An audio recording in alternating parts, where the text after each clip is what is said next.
It is loading. Mm-hmm. Thank you, everybody, for your patience through these technical issues. No issue. Loading. All right, and we are live. All right, I will go ahead Excellent. and mute myself, and Madeline, please take it away. Sure thing. So thank you guys again for joining me to learn more about the American Civil War and the lasting impact it had on the United States.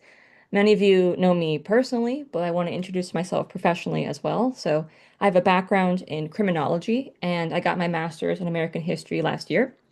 My research specialties include the hospitals and prisons of the Civil War, and I also dive into psychiatric history, such as institutionalization, asylums, eugenics, things like that.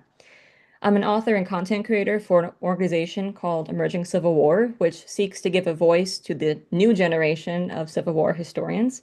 And then I conduct research for the National Museum of Civil War Medicine, which is a massive institution that does exactly what you think it does. And they have several sites across the DC region. Since we are also an international audience, I want to break down things that may seem confusing to non-Americans, but I also want to enrich our understanding, if you are Americans, about what you're listening to. It can be kind of complex, so we're gonna go through it bit by bit. So we're going to do a Q&A session at the end, but because I'm going to go through just so much stuff, if you have a question and you don't want to lose it, you can type it in the chat just to hold it. And if I answer it later, you can delete it. Like, I don't mind that at all. There's a lot of stuff that I'm going to go through. I don't mind questions that may seem silly or maybe obvious. I'm happy to answer that. Okay. So I provided a very high-level summary of the events of this conflict. We will be examining this from a social and political perspective, although I could spend several hours on the battles alone. This war has several names. It was not called the Civil War until a few decades later, and there are two main sides to this conflict. You have the Union, which is the United States of America, and the Confederacy, those who wish to create a new nation called the Confederate States of America. Many were neutral in this war, but it was increasingly difficult to be as the war raged on.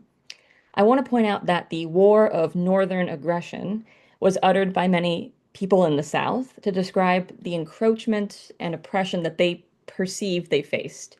And we're going to talk about the Southern opinion of this war throughout the lecture. As many of you know, this war was between the northern and southern states regarding what to do about slavery.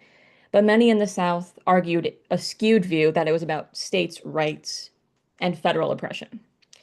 Some southern states are advocating for secession from the United States due to what they perceived as the federal government making too many decisions regarding their economy in favor of an industrial, powerful elite that is congregated in the North. And this powerful elite also happened to be majority anti-slavery. In December 1860, a mere month after Abraham Lincoln's presidential election, South Carolina became the first state to leave the Union. Many feared a Republican president, one who believed would not have the best interests of a democratic South. And I want to point out that these political parties do not ideologically match the current Republican and Democratic parties of 2025. They've evolved greatly since the Republican Party was created in 1854 and the Democratic in 1828. Over the next several months, several more states seceded following South Carolina's motivations and concerns, and then they formed the Confederate States of America. In April 1861, South Carolina ordered Lincoln to withdraw federal troops from the Charleston harbor, saying that the U.S. Army had no business being stationed within Confederate territory. Lincoln denied the request, still hoping that the seceded states would come to their senses, which prompted the Confederate Army to fire on the fort and subsequently take up arms against the United States. A major aspect of this war is emancipation, right? The legal freedom of millions of enslaved people still held in bondage. We will go into this a lot more detail in this lecture as well. The firing on Fort Sumter triggered the entire war, and it confirmed Northern suspicions that the South would eventually turn violent against the government.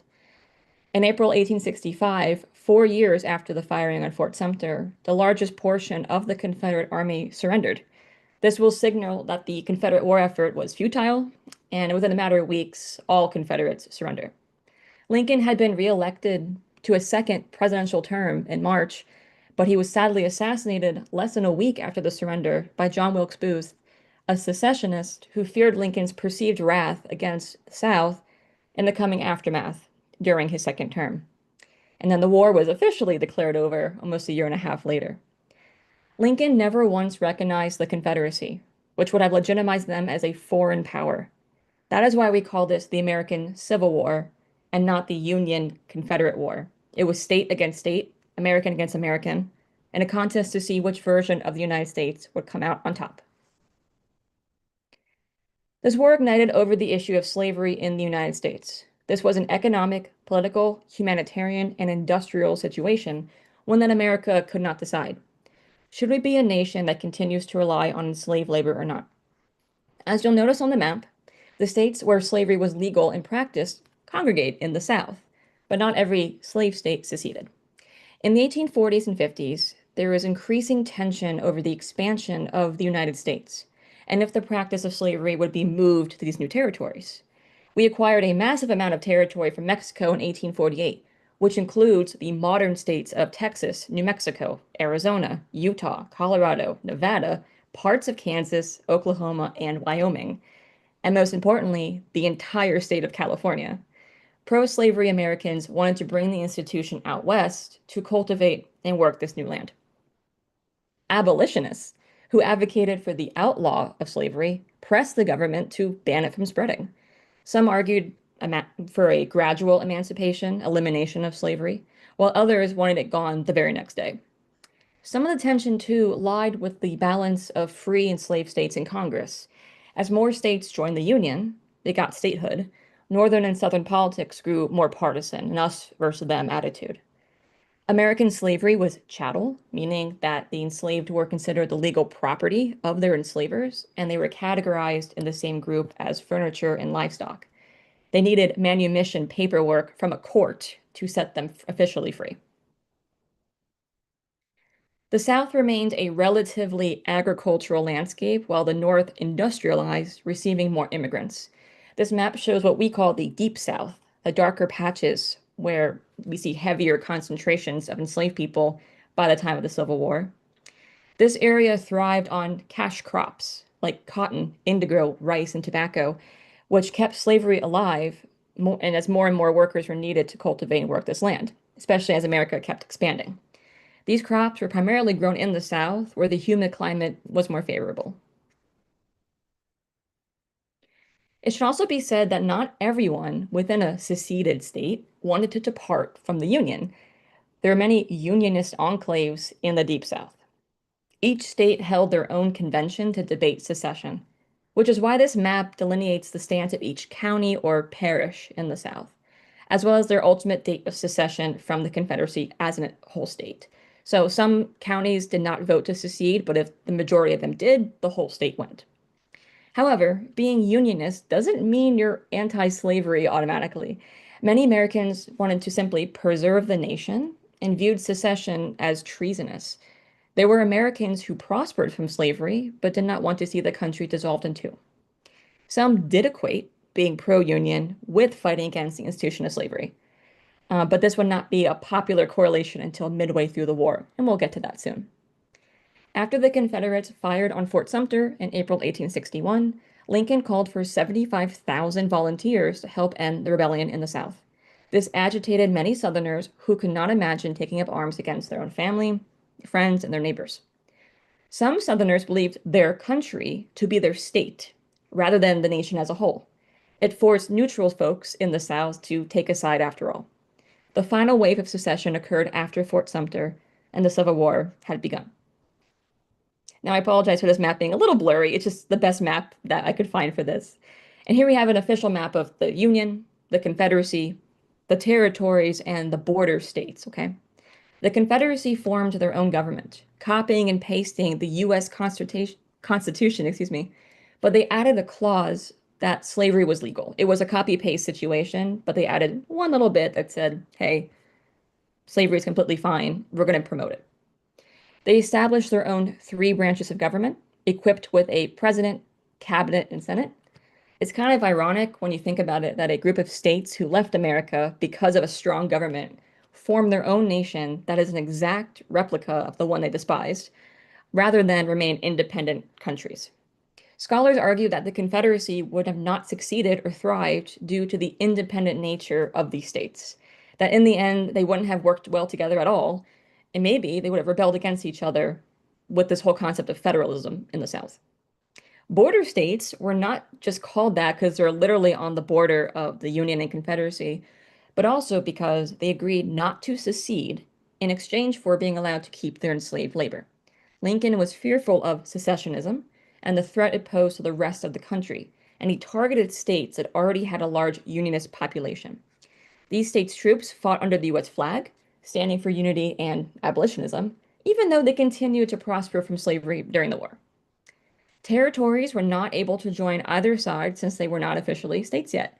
Those who lived in the territories could join regiments from neighboring states. California became a state in 1850 and Oregon in 1859 due to the routes like the Oregon Trail and the Gold Rush, which is why they seem like such random states way out west, but they remained Unionist. Scholars debate how many soldiers truly died in this war. The numbers range from 600,000 up to 850,000. So many were lost in the mayhem, haphazard mass burials, disorientation during combat, desertion, and capture by the enemy led to an untold amount of men unaccounted for. I personally lean towards the higher count, since many veterans died of their wounds within a few short years of the Confederate surrender. A major aspect of why the Civil War is so impactful is due to the damage it wrought to the American population. 20% of working men in the South died during the conflict, 1 in 5 men. 2% of the total population of the United States at the time died within a 4-year period. That's the equivalent of about 7 million people dying in today's numbers. On the slide, I provided various depictions of the battlefield carnage, okay? Number one is a rather romantic rendering of the conflict. While it accurately represents the uniforms and the flags, it shows heroically gallant men rushing at each other. Much of the fighting was done through gunfire and cannon blast, although hand-to-hand combat wasn't unheard of. Number two is a photo from a recent reenactment, because it's quite popular here in the States. These reenactments cannot always conduct the scenes on the same exact battlefield. Restrictions apply when the battlefield is part of the National Park Service, but many sites are run by state organizations rather than federal ones. Numbers 3 and 4 are actual photographs of the aftermath and then what they look like today. The American Civil War was the first war to be photographed. Matthew Brady and Andrew Russell used images like these to bring the war to the home front, to bring it to citizens all over the nation. To put the death toll in context, the American Battlefield Trust compiled this casualty count. It lists the total number of American soldiers who perished in every conflict we have been involved in since our revolution. If you combine every single soldier from the other wars, World War II down, it still will not add up to be close to the number of Civil War deaths. Okay, so just to put in context, really how many people died here. We should also note that there were, in fact, documented female soldiers who went undercover and in disguise. If any of you are interested in more on women soldiers during the Civil War, I can direct you to true experts in that field who I work with, and I'll give my contact information at the end, because this is a whole fascinating topic that I'm very jealous people get to research it. Okay. The Battle of Antietam was the single bloodiest day in American history. 26,000 soldiers died within a 12-hour period. After this September 1862 event, Lincoln shifted the purpose of the Civil War towards abolition. That September, he announced that on New Year's Day, he will emancipate, legally free, the enslaved people living within the rebel states, so just the Confederate states, not the border states, and not in the Union if there were any. The Emancipation Proclamation was a wartime measure, a military order. It was not intended to be a humanitarian decree, but to weaken the South and cause disorder for the Confederacy. The Union Army had been moving further and further south. The proclamation stipulated that any enslaved person who crossed into Union lines or was received by the Army in the South would not receive only protection, but they would be given temporary freedom and also employment if they so desired. Lincoln hoped that the Confederacy would surrender with this impending threat looming, But it had the opposite effect, motivating this ragtag rebel army to fight back even harder. It really confirmed their views like Lincoln is out to get us. This is a true example. And he was using it more to weaken their workforce, right?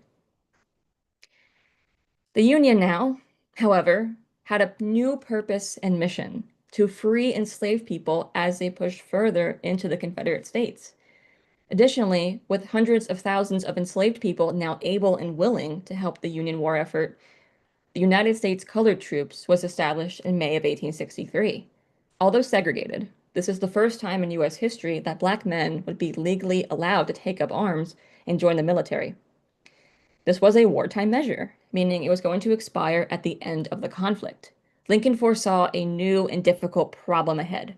Upon winning or losing the war, what would happen to the enslaved people who tasted freedom in the North? The 13th Amendment permanently abolished slavery, except as a form of punishment.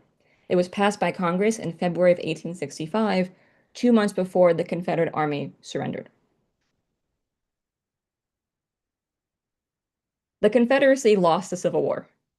The Confederate States of America became defunct, its president fleeing for his life, and its army disbanded and paroled. The lost cause refers to the narrative pushed by the South in the wake of this loss that alters what truly happened. To lost cause promoters, slavery wasn't actually that bad. Enslaved people were loyal to the families who owned them. They wouldn't have been able to thrive on their own, according to these Southerners. So, to them, thank goodness they had a place to live and work. To lost cause promoters, the South could have won the war if it wasn't for the industrial power of the North. To these lost cause promoters, they were cheated out of their true rights as Americans, and their agitation with the federal government never really left. The lost cause painted a rosy image of Southern life before the war. Today, there are people who still fondly remember an incorrect South, one whose history is distorted and paints them like warriors of a noble cause.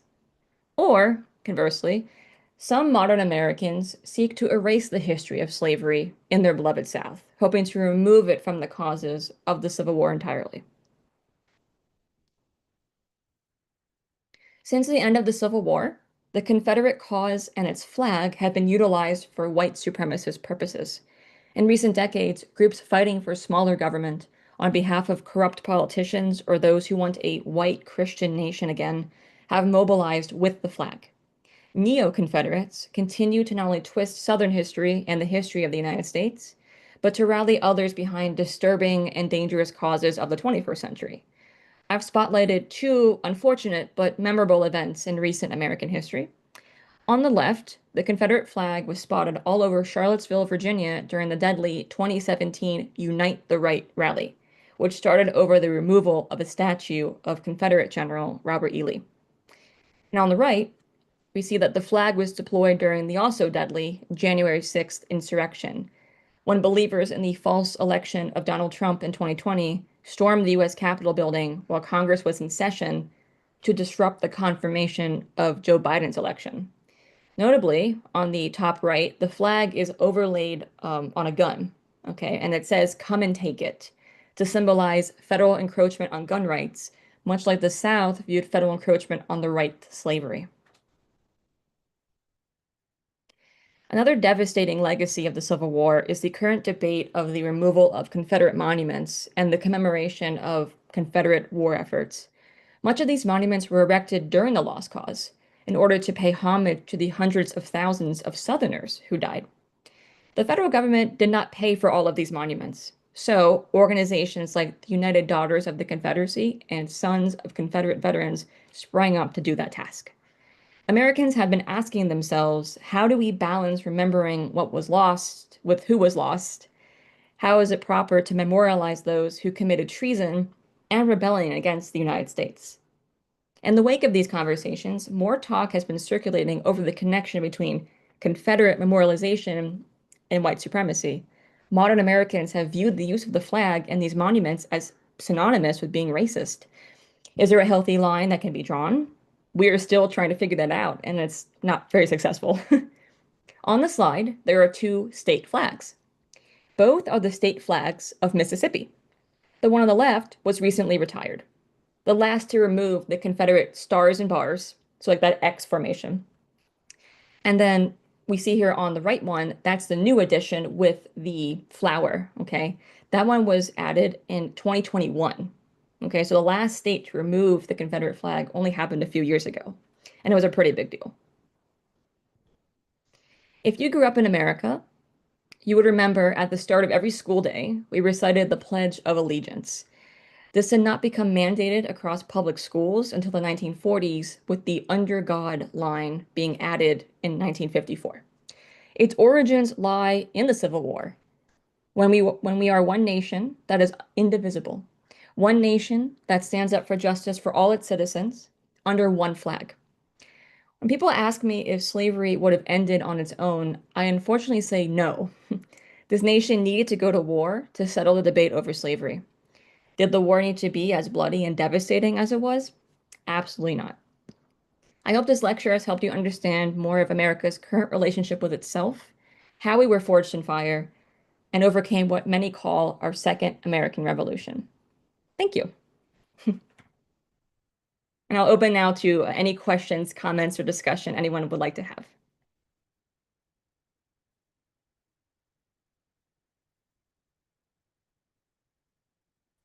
I can ask a question if Please. you don't mind. Oh, go ahead. So I saw in one of the pictures, it looked like there was I can't remember what the name was, but like there were black people in the Union Yeah, Army basically. And I was just wondering, like, do you know anything about how they transitioned to life after the Civil War? Like people who yeah, were enlisted, like sure. did they, yeah.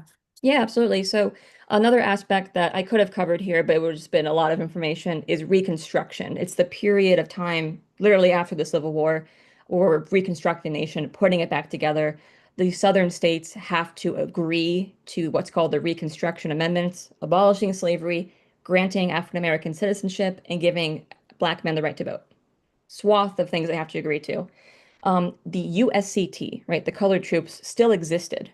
Many of the USCT troops went back to the South, though, because of the economic issues after the war. Many of them did not have the physical money or the resources to relocate to the North. So a lot of them did return to the South.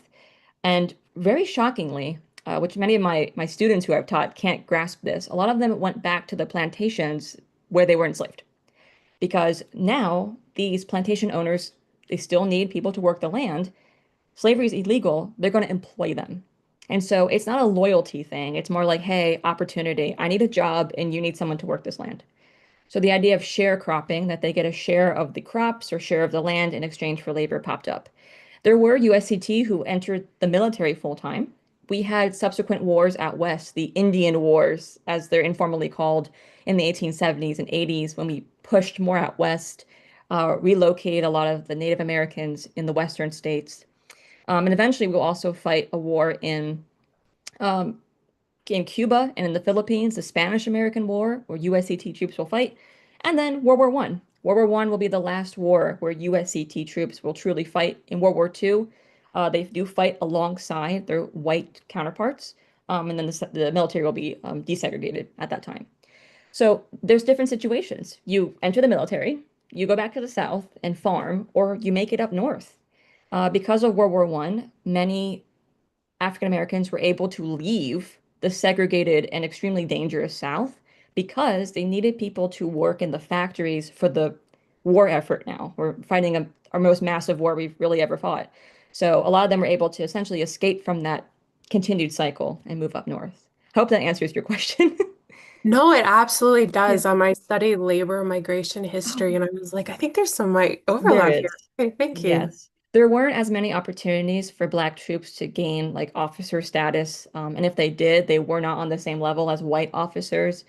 Um, Really interestingly enough, too, when our National Park Service sprang up and National Historic Sites were established, there were Black troops who helped protect those sites. Because before the National Park Service and the Rangers with the fun hats, the Army were the ones in charge of actually protecting our forests and our state parks and our monuments.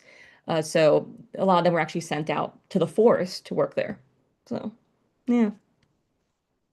Katie. Yeah, okay, I have a few thoughts real quick. Please. First, I just want to thank you for the presentation because um I did not do very well in elementary and high school, so I feel like I learned the history that I should have learned then and like more substantially than I did in high school, so I appreciate it. No, yeah, no issue. Um, I was just curious what you know about any archaeological studies of the Civil War. Oh, I sure. know that there is a lot of preservation and like cultural heritage sites around it, but how much does archaeological study contribute to our understanding and estimates of the Yeah. death toll? And then also just curious what your thoughts are on reenactment because I know it can be a bit of a Oh, controversial subject. yes, it is. I'll start with the reenactment one first because it does tie into why we can't have battles on the original sites. A big reason why we can't have the battles on the original sites is because of the archaeological preservation. It also is a little tasteless to fake death where death happened. But again, if you're a state-run organization, we have state parks that include battlefields, that happens, and that's their choice.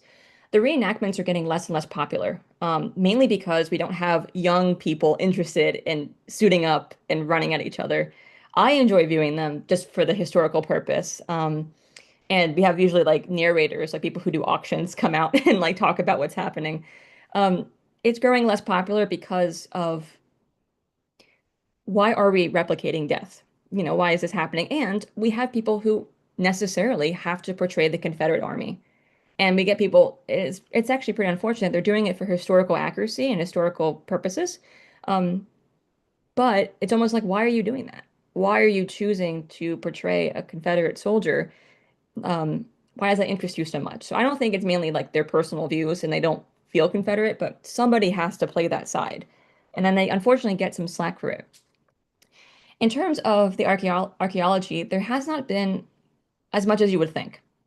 The battlefields became sites of reunions literally right after the war. We start seeing attempts to bring what we call the blue and the gray, blue being the Union uniform and the gray, the Confederate uniform, back together. In 1869, there was an attempt in Gettysburg, our largest battle, but only a few handful of Confederates actually showed up. The biggest one, and I actually can go back to it on this page here. This is the biggest example. This is from, I believe, the 1913 reunion. It could have been a little bit later. I believe it's in 1913 where we see the famous handshaking of we're coming back together. But because of the reunions, people hadn't wanted to disturb the battlefield. The biggest disturbance we've seen on the landscape is the creation of monuments. There's so many monuments on Civil War battlefields, and these regiments actually placed monuments where they were standing. So these veterans would come back to the battlefield, let's say Gettysburg, where this is, and they would walk together and say, "This is where I stood. This is where I fired from. This is where we charged from. This is where our commander fell," and they'd place the monument there. There are still archaeological digs, but they're not like preservation efforts by organizations. In some places, you cannot do metal detecting. That's usually on the federal land, but there are people who on the state parks, they still go around and they find the bullet casings. We have found, I'll give you two examples of recent finds that are kind of spooky. In Gettysburg a few years ago, they were renovating Little Round Top, which is just literally a cliff that you can overlook, right? And they wanted to make it a little more safe. They found an unexploded cannon in the ground. It was a couple feet under, and they had to call the bomb squad. But that's an example of finding things. Also, they have recently found about 30 minutes away from me at Manassas battlefield a pile of bones in the ground. Now, some of these things are just through maintenance work, piping, or putting fences up, or some of them are just through metal detection. But they tied it back to a surgeon because at that site was some field hospital work. So you're still finding people, weapons, and dangerous objects in the ground. So, but there's no like mass effort to truly dig on these properties like you would think. Yeah. And then Pamela, do you have a question? I do. Going back to the photography Yeah. aspect, you think about wars like Vietnam War, for Right. example, Hmm. where there are a lot of iconic photos, particularly the Kent State shootings. I live in Ohio. Yes. Yes. And And, certainly there's an argument that bringing the war to the public Hmm. really impacted the end of the war or how quickly wars might come to an end because of public disfavor. Hmm. Was there any or is there any evidence of that photography being done at the time impacted how the public viewed the war? Oh, absolutely. Because the photos I used, I could have used a lot more bloody and gory, but I'm trying to save you guys from that. Those photos are actually blurred on Google now. So if you just try and Google Civil War battlefield real photos, they'll have like the blurred out, and you have to accept that you're an adult to view them because they're very gory. The purpose of bringing the photos to the public had twofold aspects. One is it's a form of journalism, right? Just keeping up with the news, letting people know what's happening, but also to help with recruitment. It helps show that, hey, look what the South is doing to our boys. Look at this row of deceased soldiers. Look at the carnage. Come help fight. Now Matthew Brady and Andrew Russell, they weren't working for the War Department, right? They're not working specifically for recruitment or propaganda. They're just doing their job, right? To help go and document what's going on with this newfangled invention. Um, but it did have the effect in the North of rallying people behind the cause because many people were starting to question, hey, is this worth it? Look how many people are dying. Look how expensive this war is. Is it worth it? Let's just let the South go. Why are we doing this? So putting it into that context and kind of bringing the war to people did actually help unite people in the North. I'm not sure about the South because those photos may not have circulated in the South since they were published in DC. But that was mainly just to kind of bring awareness to really what's really going on. Yeah, good question. Thank you. Thank you. Anything else I can answer for you guys? Oh, let's see. I got a great note from Pamela here. Oh, nice. Gettysburg Foundation. Oh, that's fantastic. I have not heard of your brother, but I can reach out to him and be like, hey, I know your sister. Yeah, the Civil War world is we are very small. We have I mean, there's a lot of people involved, but everyone knows each other. I live in DC, so I'm kind of at like the center of everything. We have a major center in Gettysburg, which was our biggest fight. It was lasted over 3 days, the most casualties. Over 70,000 people died over a 3 day period. And then most of the battles were actually fought in Virginia. So being in DC, I am kind of in the middle of a lot of it. Though there are battlefield parks in Tennessee, of course, where the Western Theater was. Um, we the Union, we tried to control the Mississippi River, and so there's a lot of fighting out in Mississippi and Tennessee to get that. So, but yeah, this is really like the heart of the Civil War region here in DC. So, yeah. Anything else I can answer or comments you want to discuss here? Amazing. Well, I again, oh, Susan, you got something else? Yeah. Sorry, I was That's just gonna okay. say as a comment, because I'm Mhm. American, I didn't hear about the Unionist enclaves in the South. Yeah. I thought that was a really interesting point, and now that I hear it, Yeah. I'm like, of course. And Uh-huh. especially like I went to college, take one in Savannah, Georgia, which is kind of Uh-huh. like a Yeah. Democratic enclave, I guess you would say. Sure, So it like is. I should have known this, but like I just wanted to thank you for like, Yeah. oh, that's interesting. To comment on that, no, you shouldn't have known that because what happened after the war is you have the lost cause in the South that kind of wanted to say, hey, all of the South agreed the same. And in the North, they really pushed the anti-slavery view, especially after emancipation, to help get everyone on board. Because remember, not everybody in the North agreed with slavery, and not everybody agreed with abolition. You had to get everyone on the same page that, hey, they're equal to us now. Of course, asterisks on that until the 1960s. But yeah, we're not taught that because for a while they pushed the Union as kind of one political ideology and the South as one political ideology. There wasn't room for a mix. And in the last 20 years, we've seen a lot of scholarship about those exceptions and those strange people. I'll give you one last little story. I live in Alexandria, Virginia, right outside DC, and we had a politician here, George Brent, who was fighting against secession. But the minute that Virginia seceded, he joined the Confederate Army. Okay, which seems like, what? Why? It's because he could not imagine picking up arms and firing against his friends. So while he did not agree with secession, at the end of the day, he was like, I can't fight them. I don't know if I'm going to see my friends or cousins on the battlefield. So a lot of them, at the end of the day, sided with their state. So there were people who voted against secession for their state because they loved their state. They couldn't see Virginia leave or Alabama leave. They wanted to protect their state, which also means protecting their state at the end of the day. Right. Yeah. Good point. Is there anything else I can answer for you guys? I love all these questions. They're fantastic.